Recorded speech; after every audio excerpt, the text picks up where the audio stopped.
Welcome to the Upholstery Show, live from Arlington, Massachusetts. We're going to serve you up a beautiful bowl of coconut fiber. Really? Oh man, there you go.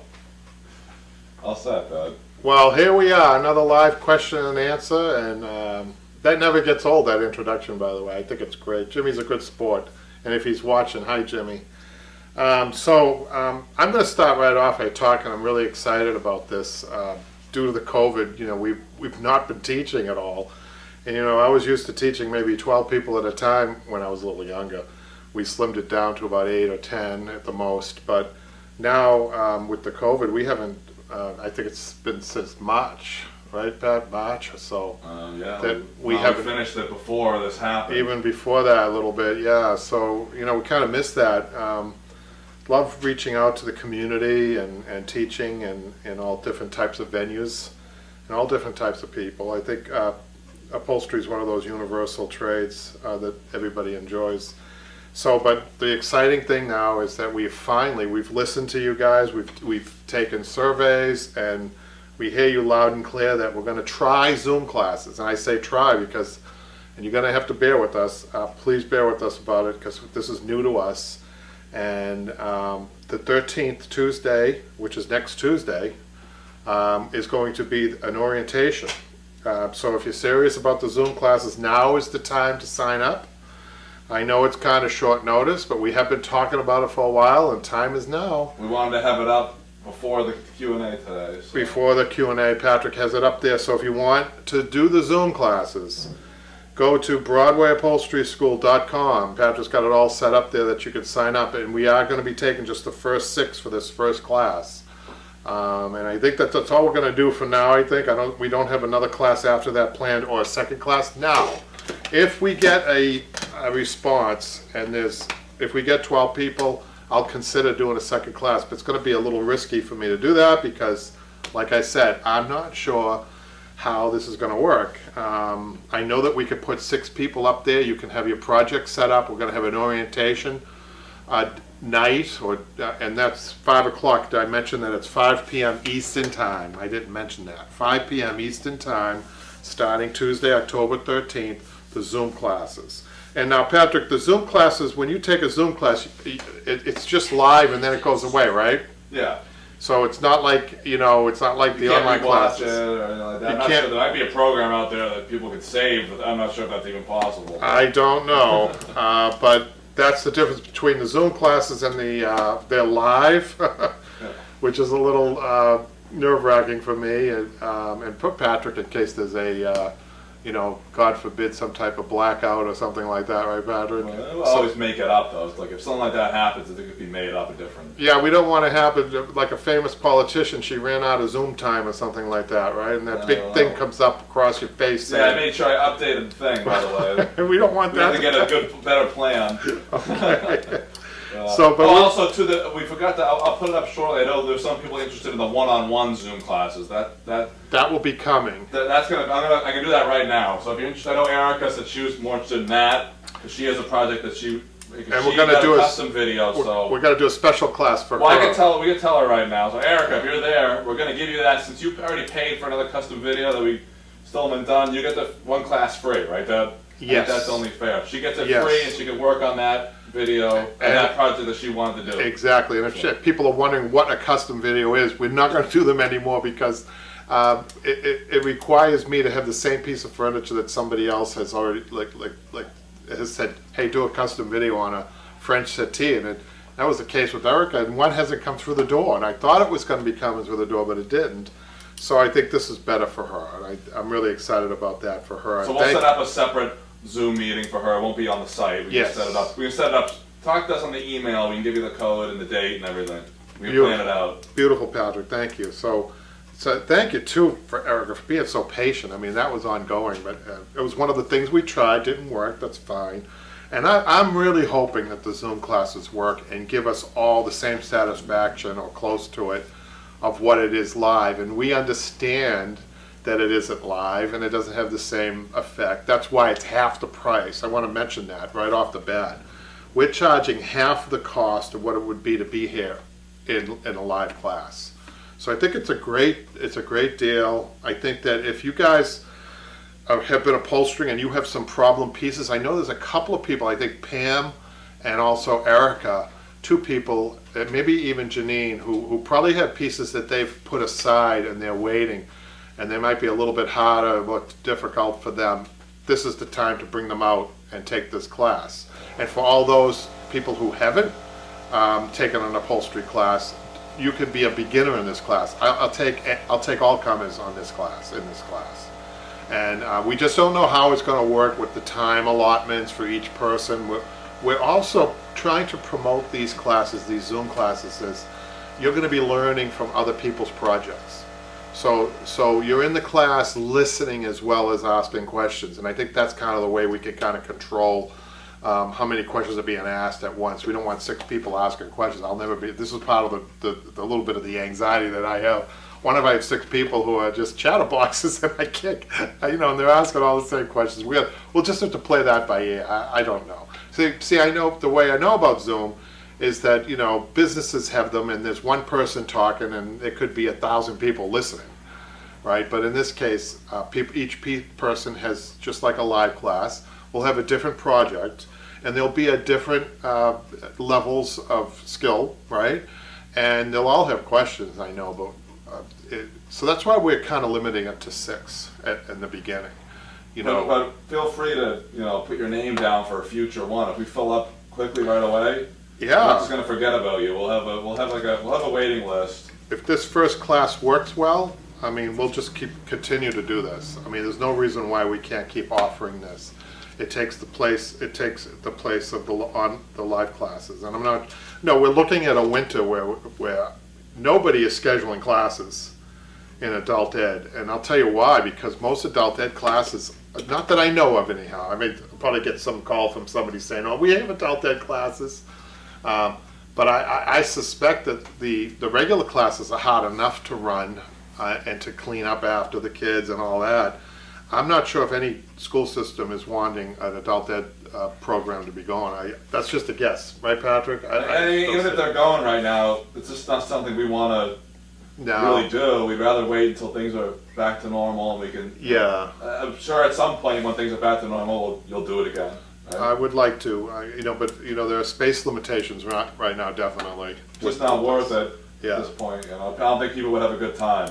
So if people have comments live about the Zoom classes or anything else, now's the time to ask. But I think I'm done talking about that. Hopefully we'll get 6 people signed up very quickly, so we'll know if it's going to be a success. And none of this is advertised yet. We're just doing that now. So you'll see stuff posted throughout the week, and I'll post up on the forum. And this is brand new. So if you guys are watching and you're interested, sign up. So let's get to some of these questions. Daniel, on the Goodbye Chippendale sofa video, or was that just a picture? Actually, start with Michaela. Daniel actually left the question live before he left. He couldn't stay. Who did? So, Michaela, you want to read that one? Okay. He asks, I got a question. What's the purpose of karate chopping decorative pillows on furniture? I don't get it. Is it design or art? Actually, Daniel, that's a good question. That's a historic question, and I have the answer for that. This was in I think it was in the 90s, Bruce Lee, when he was becoming famous. He was at a house, and I think he was insulted for some reason, and he went around and he karate chopped all of the cushions in the house. It was a dinner party, and he did it so fast, and then he left. That was his signature. I'm just kidding. What was that, Patrick? Did you like that answer, Patrick? I think I'm a little too young to know Bruce Lee. No, that's not true. I just made that up. But the reason designers started to do that, I don't know exactly how it started, but I bet it started with one designer in a house. She had, you can only do it really well with the 50-50 down feather mix on that. The Decorative doesn't work.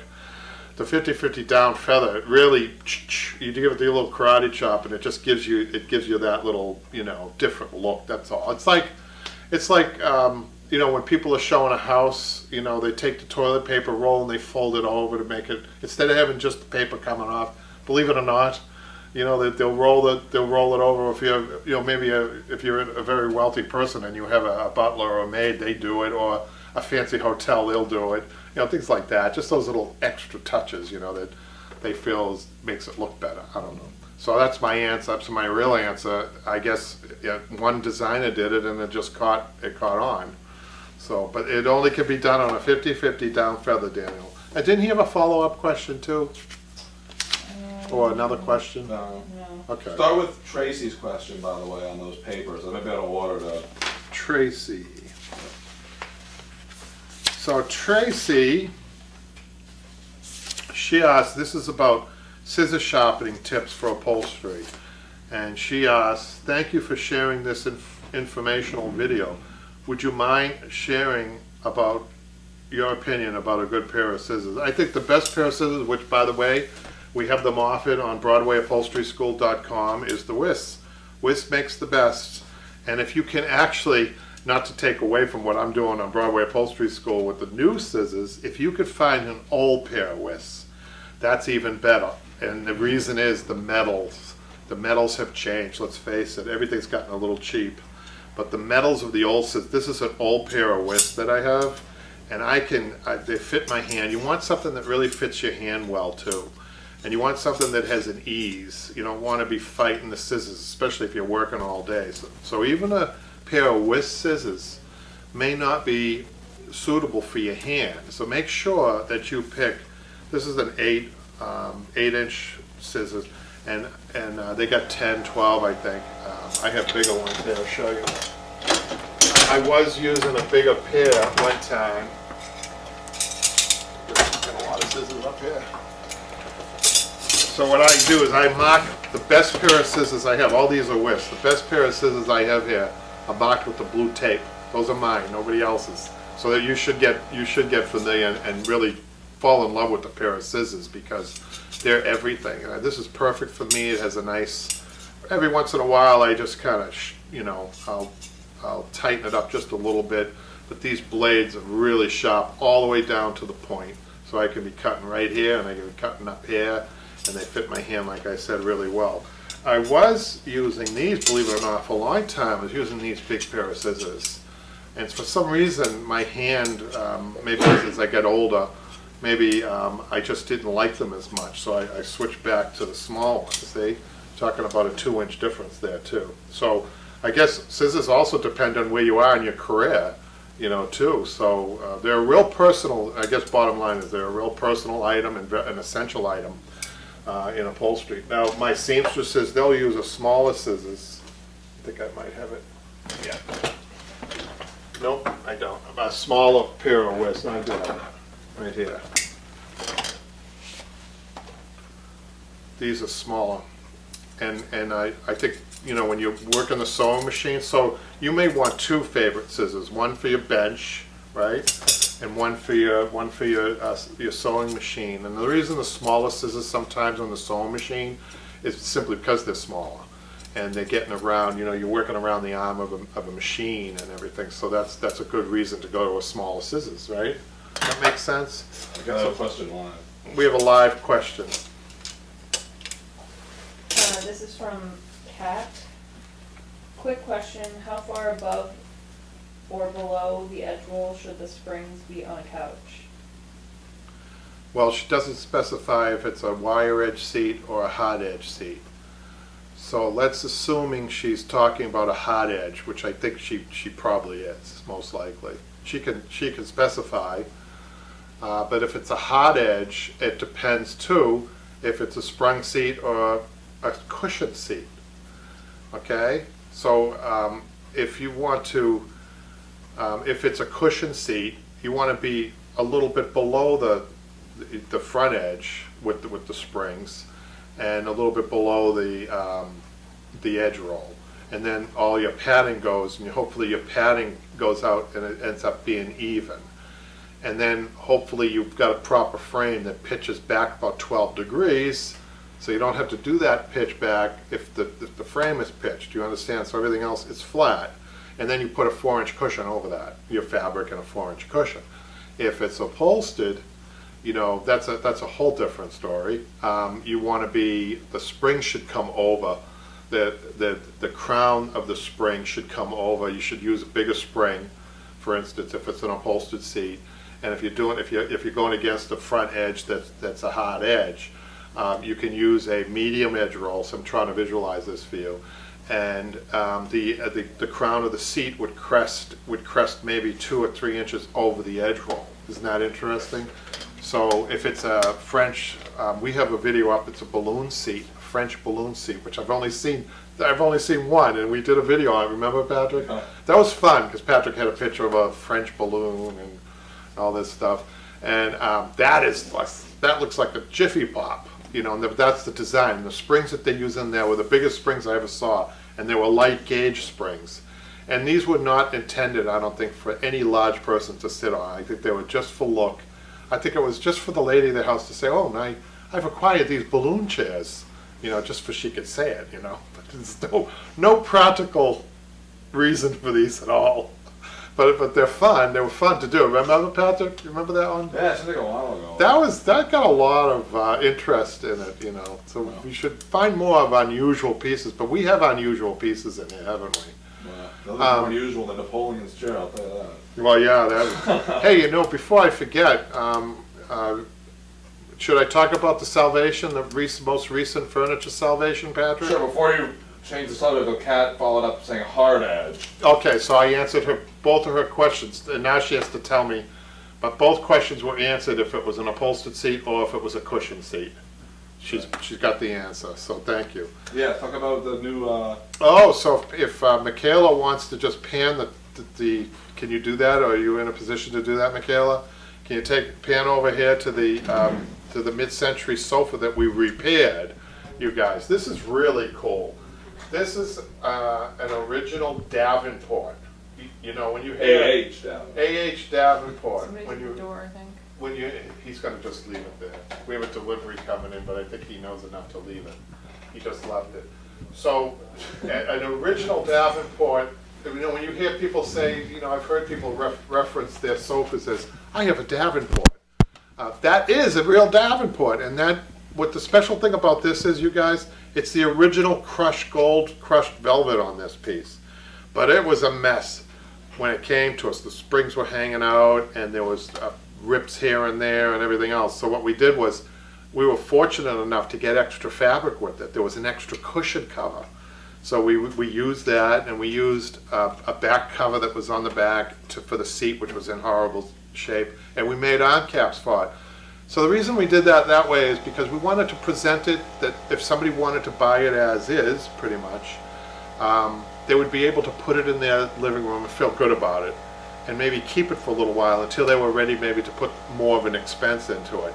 And so this also, we did this also for like antique dealers and people who want to, maybe sell a piece in a consignment to make it presentable. A piece like this, a mid-century piece like this, is really around this area. I think this is going to go fast, Patrick. Did we ask for a price on this yet? Well, I haven't posted it yet because the series is still. So the videos went up. We still have 2 cool video. I know Emil will like this one. He likes the videos of the full project. Oh, okay. So it'll show. There's 2 videos coming up of you completing this repair. It's so that'll be in a couple of weeks. It'll be up for sale. So there you go. And we'll put it in the window. Did we talk about the one we saw? No, I posted a video about it, but yeah, we should talk about it. While we're on the subject, we sold the beautiful camelback. We call it Chippendale camelback with the ball and claw feet, and really was happy. It had such a happy ending. I mean, the 2 brothers, whose this was their sofa in the family for 90 years, and he had to close out a house, and he had to get rid of the sofa, and this brother lived away from Arlington. So he said to the other brother, the other brother said, "Bring it down, we'll put it on the sidewalk, and you guys, if you've seen it, we find it on the sidewalk, and we restore it." And this sofa was born in Arlington. It was made in Arlington 90 years ago too. So the people who bought it are from Arlington. And I was so happy about that, Patrick, because we offered free delivery in all of New England for the sofa. Yeah. So it could have ended up anywhere in New England, really, or in the world for that matter. Yeah, because Patrick worked out a shipping we were ready to ship this anywhere in the world, you guys. Isn't that interesting, Patrick? Yeah, it could have ended up anywhere in the world, except it didn't. It ended up in a house in Arlington, where it was born, and where it's been restored, and where it sits now. And boy, was it a tough delivery, though, wasn't it, Patrick? 3 flights. We went 3 flights up, and it wasn't easy. And part of the deal was we were going to take another Camelback sofa out of the house and bring that down. So we've got that. I couldn't make this story up, you guys. You know, I didn't make up the Bruce Lee story, definitely. This one's not made up, right, Patrick? No. It's all too real. All too real. So now it's got a happy home. So now we're on to our second furniture salvation, which is the original. I think it's a little different this time. There's no fabric vote or anything like that. We want to keep it original. Yeah, I mean. But if you didn't say in the future, we'll do that again, I'm sure. Oh yeah, if it works. We'll do that again. But this way, we feel like this one's better off original, right? Yes. Rather than fully restored. Well, it wasn't. It looks fine to me. It looks good. I mean, it's not. It's something that is presentable for somebody who might want it. Maybe don't have the full investment of the labor and the fabric, new fabric. Right. But enough so that they could put it in their room and be very proud of this piece of furniture. It's one of the original mid-centuries. And it's going to be affordable enough to, I don't know, somebody might want to do it to where you could buy it and then you can do your own thing to it. Oh yeah. But it's as is, and it's good to go the way it is. That's right. You know, it doesn't have to be redone. It'll be in the window soon. Yep. So the next question is from, again, you know, Patrick, one of the most popular videos we did was the 1860s chair, and I think a lot of it has to do with the logo or the picture that you have of it. What do they call that? The Western Town, the saloon. But what do they call the promo, the picture promo that you? Thumbnail. Thumbnail. Never remember that. Patrick's got a very funny thumbnail with the chair and me. It looks like I'm out. It looks like Wyatt Earp is at the end of the street ready to draw on me, and I'm trying to upholster a chair, and it's got the blue sky behind it, and I don't know if Patrick could put this up, probably can't, but and he's got the old saloon, and he's got an arrow. It's the second floor, and he's got an arrow pointed to this old side chair that we're doing, 1860s. And because we found out that was from Kansas City. We found some information, which was very rare. Found some information. We researched it a little bit, and Patrick, definitely watch that if you want to know more about that. Yeah, definitely. That's a good How to Upholster 1860 Chair Part 6. This is about the double piping. I think this was the last one or near the last one. And Annette says, just fab, F-A-B, fab. I don't think they'd use that word in the Old West.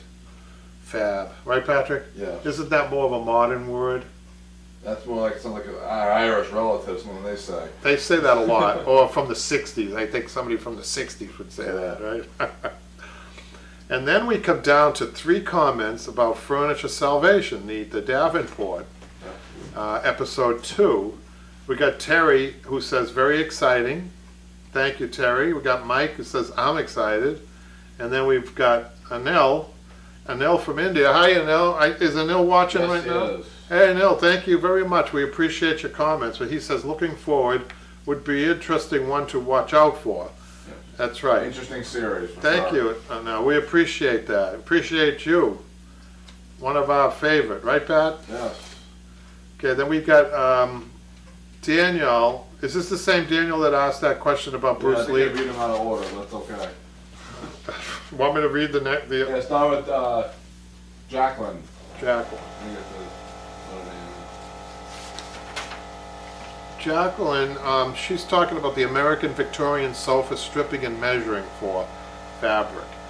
And I think I wanted to mention something right now. I think we had somebody comment that was frustrated at some of the videos, especially the early ones, where we started this as a fun thing, you know, I think, for the videos. And some of them are coming in, they're piecework, they're not A to Z. A to Z videos are really tough to do, you guys. We have a few of them up, and we're proud of those, but a lot of the videos are just kind of like how-tos, quick fixes, things like that. And then I think this one here was just stripping and measuring the fabric. We didn't upholster it, I don't think. But Jacqueline says, great piece. Do you have a video how to put the fabric on the bottom cushion? to put the fabric on the bottom cushion. So I'm not sure what she means by that. Usually if it's a loose cushion, we upholster the whole thing. If she's talking about an upholstered seat, you know, we put the cambric on. It's pretty simple. I shouldn't say that because sometimes it isn't so simple. Let me explain right now. If she's talking about the cambric, I can show you right now. This is the old cambric that's on here. I haven't had a chance to strip it off. But I should always avoid saying it's simple, because I know, but you guys might not know. And there are some techniques to putting the cambric on. The first thing is, if you're dealing with Celestra and cambric, there's two different materials that we use. The cambric, the cotton cambric, is actually very difficult to put on. There's actually no forgiveness when you're cutting around the post. The Celestra, which this is, I happen to like the Celestra, I like working with it, because oftentimes you don't even have to cut around the post. You can just kind of pleat around the post. It has enough flexibility. So isn't this interesting? I almost dismissed this cambric and Celestra, but there is a lot to it now that I think of it. So when you're putting it on, you can use that technique that I show people in my videos about pin tacking if you're a beginner. Now, but if you're not, if you're really confident and you have this upside down, not like it is now, you can actually staple one side, not all the way to the post. But notice where the staples are. This is important. A lot of people want to come right out to the edge. This is a finished edge. You come right out to the edge, you might get a staple through the finish. You'd be surprised. And the other thing when you're doing this, you don't want to be, you want to be angling your gun. Let me just get my gun out. Yeah. Angling your gun in. You know, because your staples, if you use a 3/8 or 1/2 inch staples, you shouldn't be, but if you are, and you're going like this, there's a chance that you could still pop through the front. So make sure that be aware your staples going in at this angle. So you staple here, not all the way to the leg. You staple the front, not all the way to the leg. You staple down here, not all the way to the leg. Staple on the other side. And then what you do with these, you see they even did it. They didn't cut this, they actually pleated. You could do a better job than they did actually.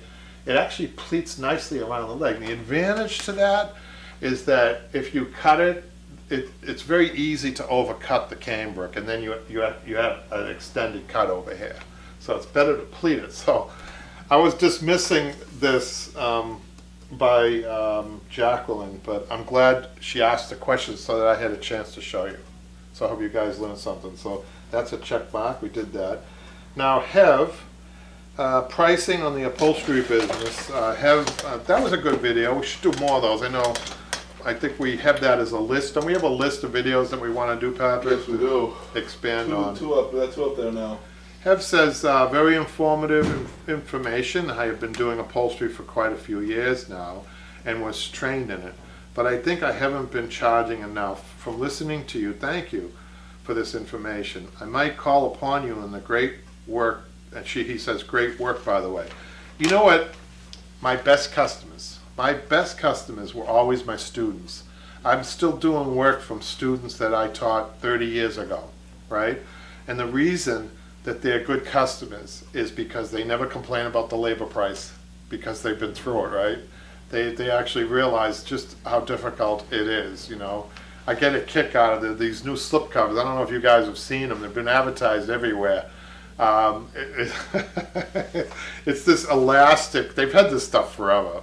And I think it's a great marketing. You know, I always give credit where credit is due with the marketing, right, Patrick? Yes. But the fabric, it's hideous looking. I think there's one I saw is elephants. I love elephants, but I'm not sure if I want to herd elephants on my sofa, right? But anyhow, it's all this elastic fabric that people who do it, and they do it at fast motion pattern. They tuck in all the cover in and they're done.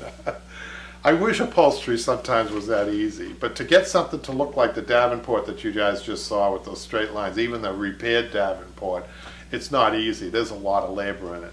So have learned a lot about what we charge, and it's all based on labor, right? And it's all based too on demographics. There's a few factors.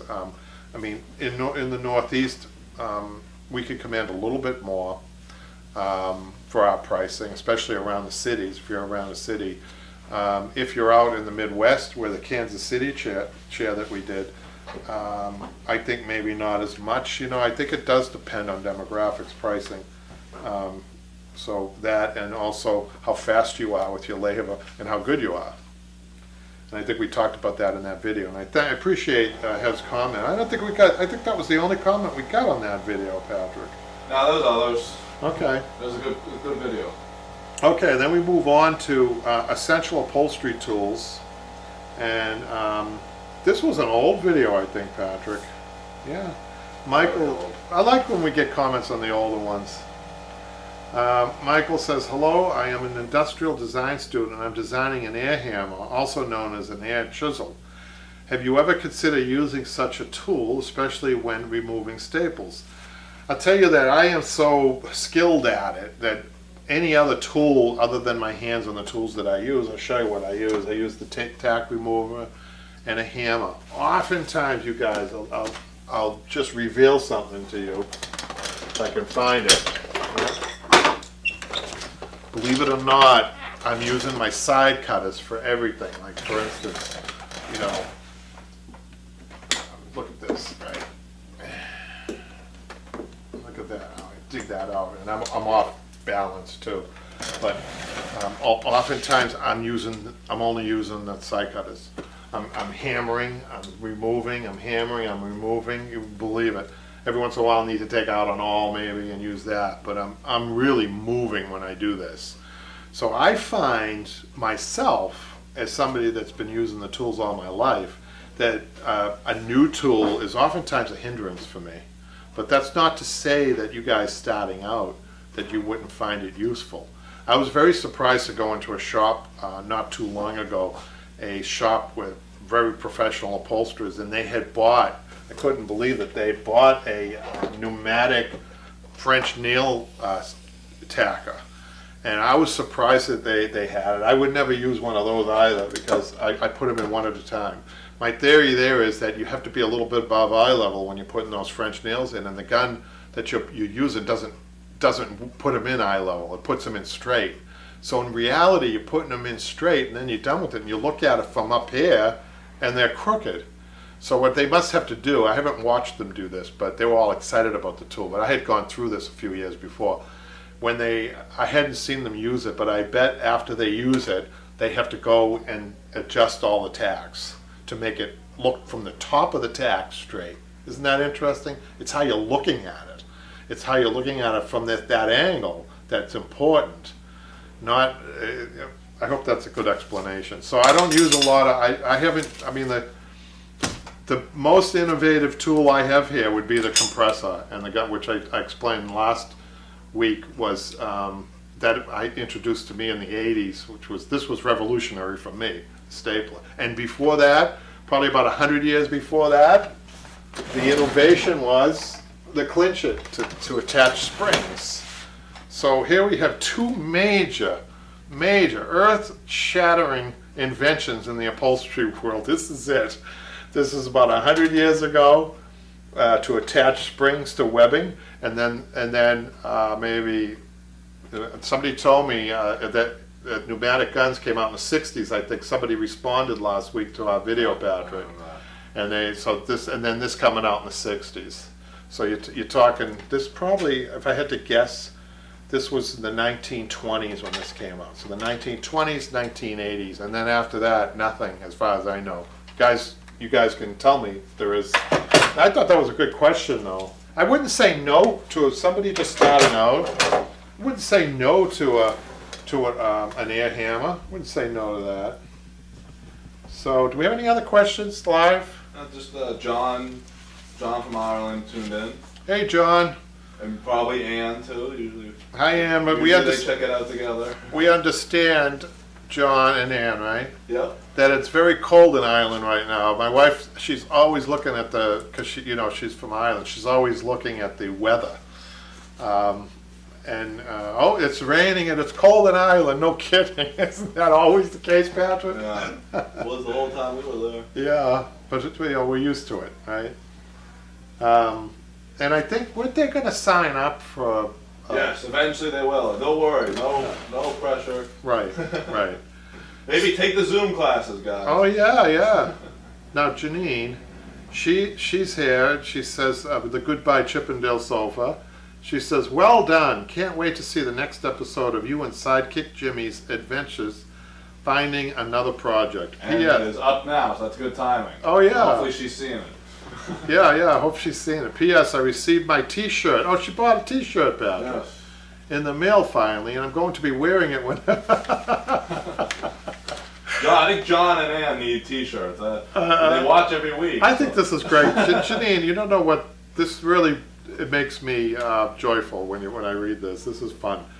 I'm going to be wearing it whenever I upholster, so I can feel like I have Kevin. I can hardly read this. It's so funny. Janine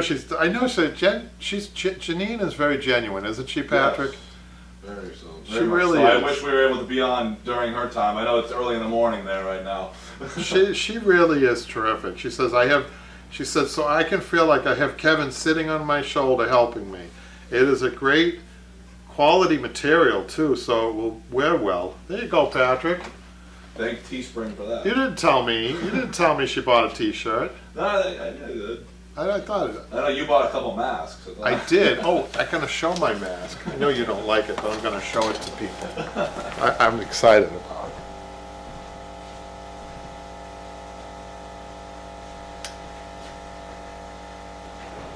So these are really good quality masks too, you guys. Your head's cut off right now. So What do you think, you guys? I like it. matches the backdrop. This is called, what do they call this? This is called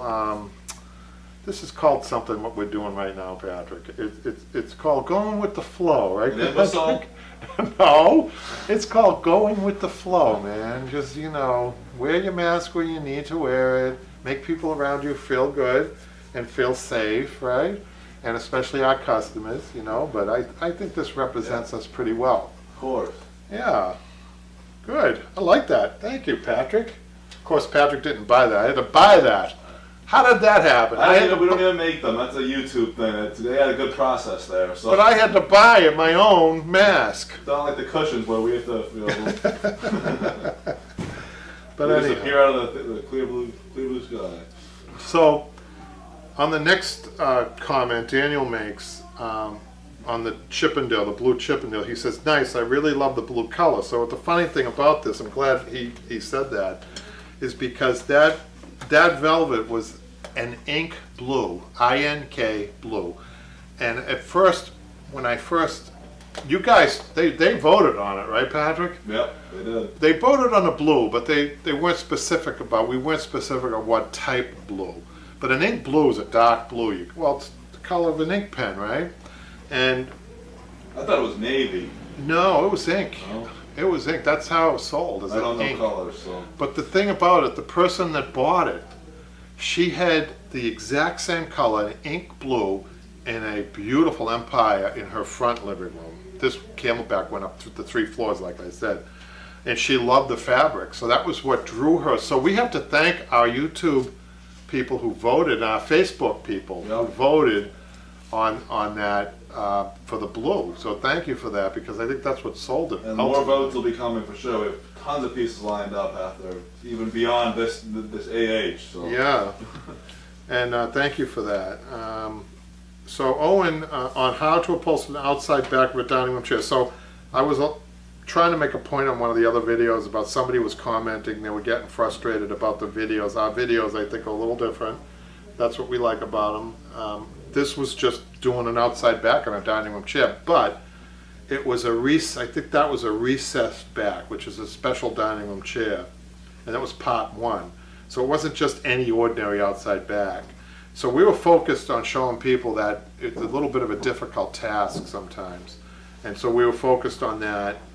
We didn't do the whole chair. So sometimes I don't do the whole chair A to Z, but we have so many videos up there. I'm sure that if you want A to Z on YouTube, which is free, remember, you guys, it's free. And Emil commented, he said, "I hope with the Zoom classes the YouTube won't go down, and don't worry, the videos aren't going anywhere. We'll be." Oh no! If anything, they'll be going up. That's right. The production will be going up, not down. Yeah. Don't worry about that. Plenty of ideas, plenty of videos. We love the YouTube, and we've heard from people who actually, this particular person was a little frustrated because they were trying to get answers, to A to Z on every video we did, but we can't do that. But you compile the videos together. Like that's all you need. That's the whole We've point. heard from people. It was never intended for that, you guys. We never thought we were going to be doing so many that if you put them all together, you have a very good, maybe base or foundation in which to build on. But we've heard from people who've done that, and it's amazing to me that they've done that. I mean, that requires a lot of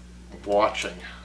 Honestly, a lot of hours watching. If you total up how many hours were on YouTube, Patrick, it's got to be hundreds of hours. Sure. And that's why we started the online classes, because most people want a little bit more in-depth in the online classes. We've heard from at least 2 or 3 people lately. They want to be upholsterers. What should we do? I tell them, subscribe to the online classes at BroadwayUpholsteryschool.com and check it out. And really, I think the year-long subscriptions are the best, Patrick, the best value. They keep coming. We got so many in the bank that we're going to be releasing. We have a lot that are in the works, and I think it's the best value. But if you want to just get one show to wet your whistle, that's fine too. So, and Owen has we must have been showing how to remove piping. Glued piping or something, because Owen says simple steam from an iron held close softens the glue as it peels off easily. That's terrific. I use the head of a gun. If you have 2 glue guns, have one glue gun. If you're carefully trying to take glued piping off, and let's say it's a repair job. If you have 2 guns, one gun you never use, put glue in, because if you put glue in it tends to, sometimes it comes out on you. But the idea is you just got the gun without any glue in it that's peeling away, that's heating up the glue as you're peeling off the double piping carefully. But this idea I've never used, an iron held close. I kind of, if you can do it that way, that's fine. I think you have more control with a glue gun though. But anyhow. But that's a good tip. Whatever works, as long as it's safe, you guys. The last comment here, Patrick, is from Sandra, and this is upholstering a piano bench. That's the one where it exploded, remember? It exploded. Patrick likes to have fun sometimes with the graphics, right? Yeah. You all right? What? Are you all right? Am I? You didn't get hurt from the explosion, did you? Oh no. It was all in the editing, right, Patrick? So you guys should check that out if you want to know what we're talking about. She says, thanks, I have a vintage sewing bench and some Naugahyde to reupholster it. The original cover was also Naugahyde. I think I'll need to buy a staple gun. Hey, Upholstery on Broadway, we have them and we have the right guns, but you need the compressor with it, right? I'm not sure if she's talking about pneumatic gun. BEA, is that what they are? Yeah. So I wanted to mention something too about upholstering. I had a customer call me. She said she wanted, it's funny when people present things, sometimes they present them, they don't do it in a mean way, but they'll say something like, I have a very easy job. I want to upholster a 48 by 25 inch plywood with leather, it's my own leather, that I want to put on a desk. And I'm saying to myself, she doesn't know what she's asking. That's not an easy task. First of all, most people who buy their own leather don't realize that they need a thin leather for something like that, a desktop. The other thing is you can't bring the leather over the edge of a piece of wood to put on a desk, because almost immediately somebody's going to hit it with the chair and you're going to rip the leather. So oftentimes, I'm going to draw a picture. Let's say this is the table, this is the desktop. Well, the leather's recessed in like this on a desk, maybe about 2 inches or whatever, right? And guess what? There's no padding at all, like no padding, and you need to use a proper adhesive. And the leather that the desk manufacturers spec out is a very thin leather. It's like cut. When I'm upholstering a fine leather, it's 2 millimeters thick, but this is probably a 1/2 millimeter or less thick, because you don't have padding and it's going to be glued, so you don't need it thick. And then they put a little bit, like they do that little spine that they use right along here on the edge as a groove, and that takes special machinery and talent in order to make that leather sit right in there tight. So I don't do that. I wouldn't do that. And I wouldn't do it improperly. So there's an improper way of doing things. So I guess it also brings up, if you guys are taking in work, if the temptation is to take everything in, take it in, take it in. But in something like this, it's better to tell the client, that's something that's out of my scope. Sometimes the jobs that you lose are the best jobs, trust me. Because if you upholstered this, this is, people will insist that you do it. Don't let them talk you into something that you know is not right. So this would have been, okay, I don't care. I don't take responsibility. I'll just cover it over, don't use any padding, and pleat it, and then staple it underneath. That's how it was presented to me. But I wouldn't do that because I know. And if she puts this on her desktop, the first time she turns around in her chair, watch this, you guys, bang, she rips it wide open. And then you get a call saying, why didn't you tell me? Well, I thought I did. So please, some of the jobs, if you suspect that they're beyond your scope and that it really belongs in somebody else's shop, really. And a lot of times, wood refinishers will do that. They'll have the capability, they'll have the tools in which to do that. It's desktops, they're a little tricky. So anyhow, if we have a little bit more time, Patrick, what time is it? 15 minutes. 15 minutes. I do want to show you, actually, give you guys a quick lesson on cutting. And I have a project here that's a little different the way it's done. Let me explain.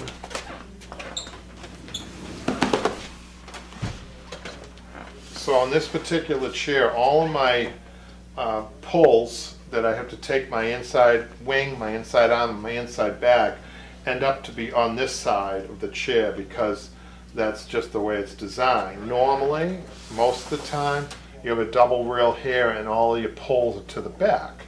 So it presents a little bit of a problem.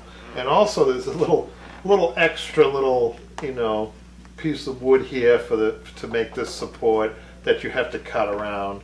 And then I just wanted to show you, I'm on my, I have the inside arms I've left unstapled in order so that my inside back is cut. So I thought on the live question and answer that I'd do some cutting. Because cutting, I have to tell you that with all of my experience teaching, cutting was the most anxiety that there is, because and I don't blame people. You got people paying a lot of money for fabric, and then they get to the cutting and they're nervous. I actually had people really nervous. Their hands are moving, and you have to calm them down or maybe do it for them at that point. Because you might have $100 a yard fabric that you're invested in. You have no more fabric. What happens? You make a mistake. So they'll be thinking about that. So and this can be intimidating because I have to make all these cuts. I'm going to try to cut. Let's see. Let's cut just so you can see it. Michaela, can you see if I cut this here? Can you see me?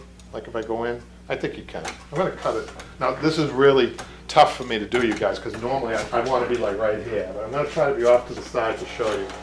So the first cut is the bottom rail right here. It goes all the way around. I'm going to cut to the top. Always cut to the top of the rail. It's easier. Sometimes people start at the bottom of the rail, but don't do that.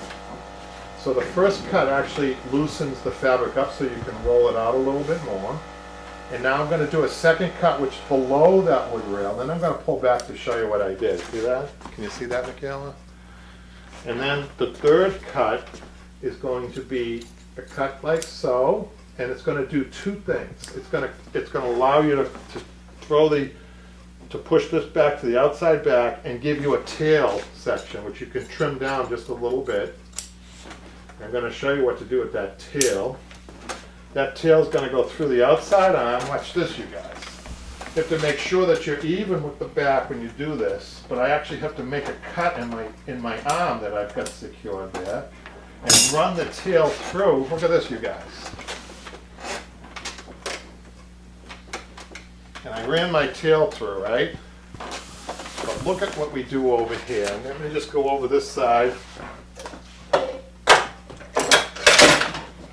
Over here and get a staple in here. I want the camera to look right in this very important transition point right in here. This is where a lot of people get messed up. They undercut, overcut, or they don't know the cut. So I'm going to give this a little pull. Watch what happens when I give this just another, look at that, you guys. Did you see that?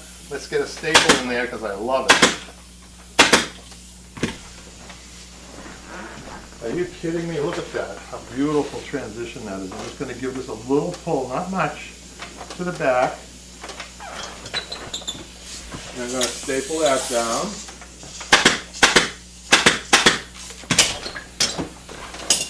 Look at that. Not bad.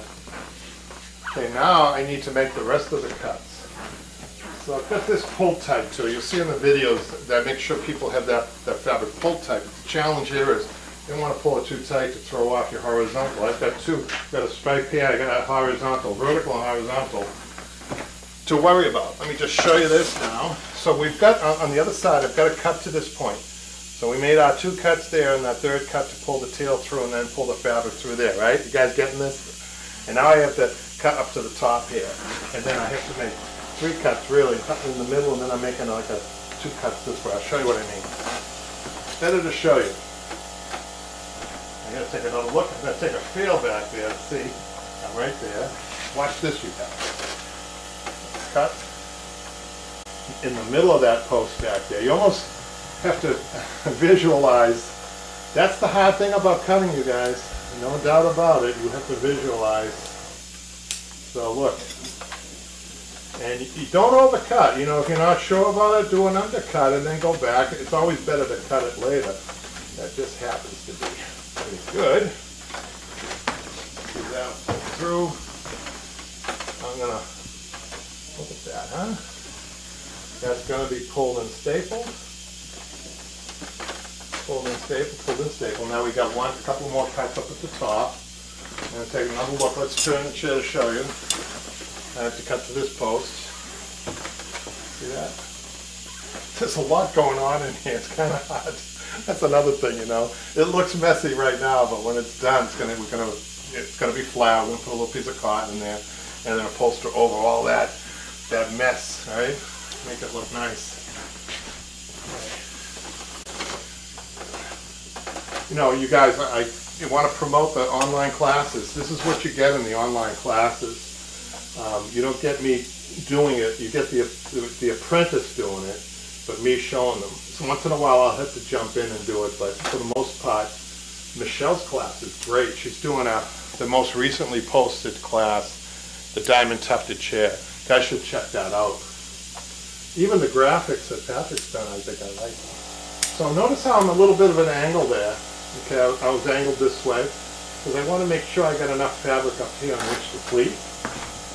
So I'm going to draw another small little cut to loosen the fabric up there. And then I think, just for your benefit, bring this down. I'm not sure if you guys can see this. Bring it down a little bit more. This is hard to present it like this. Oh, by the way, in the classes, Patrick's got the camera over the top. So he's got 3 views, I think 3, Patrick? Yes. Sometimes 3 with problems with the third one, but so instead of me, hang of it in that class. If he didn't have 3 camera views, you guys, I'd be doing a lot of what I'm doing now, which is really hard to do. It's better to have the camera view. But look at how nice. Look at this pleat that I'm going to have right here. I'm going to pleat over and staple that. And I'm done for that side. I'm going to do the other side. I'll be done with the back.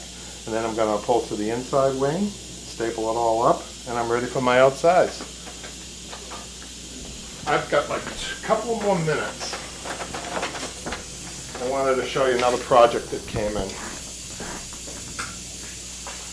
I want to do this quick. Any questions right now, Michaela? No. This is an interesting saddle seat. Saddle seats are one of the hardest things in upholstery.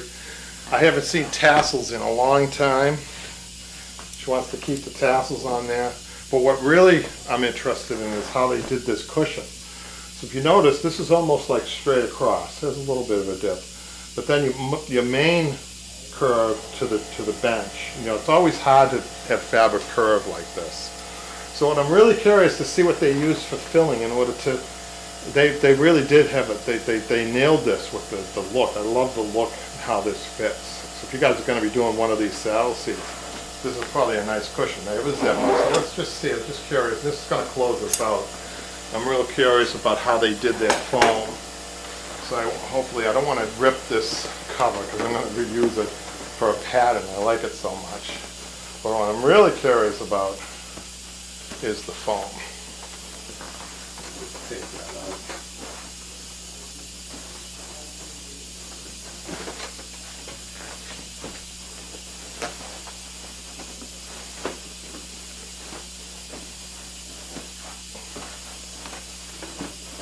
I'm trying to be careful because I don't want to rip the fabric, and I don't want to ruin the foam because it's a very soft treatment.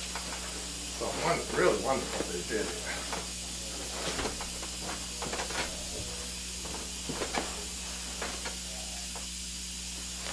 So they've got a very thin layer of foam that they actually took the time to actually cut the pieces of foam and then glue it. And I bet they have, oh, look at that. That is clever. So they have crushed foam in there. Isn't that interesting, you guys? I hardly ever have used crushed foam in my career. But I'll tell you what, I'm sold on how crushed foam and a formed little foam cushion has done such a terrific job on a saddle seat. Horsehair would have been the traditional way of doing it. Horsehair has that consistent resiliency that you would need for something like that too. But you always have to make sure that you have a cover that's been cut to that shape. So that's pretty cool. It's going to close this out. Thanks for watching, and really a lot of things going on here. We're trying to present ourselves the best way we can. Sometimes it's not easy. We're going to go into this Zoom with challenges that we don't know yet. It's all new to us, teaching live classes on Zooms. First time I've done it. So hopefully it'll be a success, and we hope that you guys sign up. So we'll see you next time. Thanks a lot.